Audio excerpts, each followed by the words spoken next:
Simple technique ஒன்று sir. இந்த காலத்துக்கு இந்த கால் மேலே போட்டு ஸ்ட்ரெச் பண்ணுங்க சார். இந்த காலத்துக்கு இந்த கால் பண்ணுவோம் ஸ்ட்ரெச் பண்ணுங்க. ஒரு 2 வாட்டி இப்படி பண்ணலாம்ல சார். 2 வாட்டி முன்னாடி குனியலாம்ல சார். 2 வாட்டி வயிறு டக் பண்ணி ஹோல்ட் பண்ணலாம்ல சார். அதுக்கப்புறம் இந்த காலை ஒரு 2 வாட்டி நீட்டலாம். ஒரு 10 தடவை பாதத்தை மேலே கீழே அசைக்கலாம். இந்த பாதத்தை ஒரு 10 வாட்டி பண்ணலாம். முட்டியை மடக்கி நீட்டலாம். இந்த காலை தூக்கி ரொட்டேட் பண்ணலாம் ஒரு 2 வாட்டி. பின்னாடி எடுத்துட்டு போகலாம். முன்னாடி ஸ்ட்ரெச் பண்ணி உட்காரலாம். இதெல்லாம் உட்காந்து இடத்துல செய்யலாம் சார் சேர்ல. ஆனால் நம்ம என்ன பண்ணுறோம்னா உட்காந்துட்டும் சிஸ்டம் பார்த்தோம் முடிஞ்சிச்சு.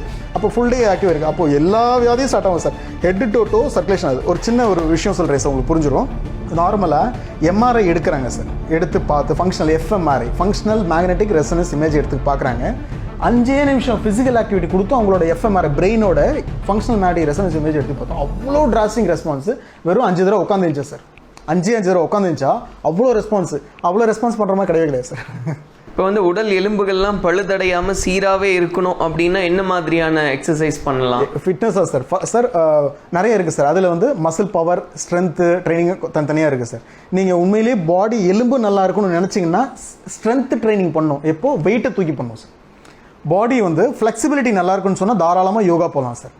பாடி ஏரோபிக் மெட்டபாலிசம் ரொம்ப வெயிட் லாஸ் ஆகிட்டு லைக் அந்த ப்ரூஸ்லி மாதிரி இருக்கணும்னு சொன்னீங்கன்னா நீங்கள் ஏரோபிக் சைக்கிள் ஆக்டிவிட்டியோட சேர்த்து ஜூம்பா அந்த மாதிரி ட்ரெயின் பண்ணலாம் சார். ஆனால் நீங்கள் உண்மையிலேயே எலும்பு நல்லா ஸ்ட்ரென்த்தாக வேணும்னு சொன்னால் வெயிட் ட்ரைனிங் தான் சார் ஃபஸ்ட்டு.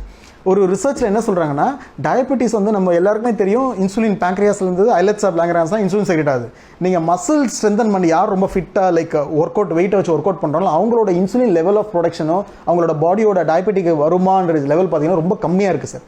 அதாவது ஷார்ட்டாக சொல்லணும்னா வெயிட்டை தூக்கி எக்ஸசைஸ் பண்ணுறவங்களோட அவங்களுக்கு வந்து டயபெட்டிக்கோட வேல்யூ வந்து கம்மியாக தான் வருது அவங்களுக்கு தாக்கிறதுக்கான வேல்யூ. ஸோ இன் ஷார்ட் வெயிட்டை தூக்கி பாடியோட வெயிட் ஜாஸ்தி ஏறணும்னு நினச்சிங்கன்னா வெயிட் அதிகமாக எடுத்து பண்ணுங்க. வெயிட் நீங்கள் குறைக்கணும்னு நினச்சவங்கன்னா வெயிட் கம்மி வெயிட் எடுத்து ஜாஸ்தி ரெப்படிஷன் பண்ணுங்க. வெயிட்டு ஏற்றணும்னு சொன்னால் ஜாஸ்தி வெயிட் எடுத்து 5 வாட்டி 6 வாட்டி போட்டால் போதும், வெயிட் ஏற ஆரம்பிச்சிடும். இதுதான் சார் டிஃபரன்ஸ். சரி, இப்போ சில பேர் சொல்கிறாங்க இல்லையா இந்த ஹெல்த் ட்ரிங்க் சாப்பிட்டா எலும்பெல்லாம் நல்லா உறுதியாயிரும் அப்படின்னு. அதெல்லாம் எந்த அளவுக்கு still not proven sir. Sir நீங்கள் இப்பவும் போனீங்கன்னா சார் எங்கேயாவது ஒரு ஹாஸ்பிட்டலில் சார் நீங்கள் வந்து முருங்கைக்கீரை சூப் கொடுக்குறாங்க சார், பிரண்டை துவையல் கொடுக்குறாங்க சார், இது கொடுக்குறாங்க சார், முருகத்தான் சூப்பு கொடுக்குறாங்க சார்.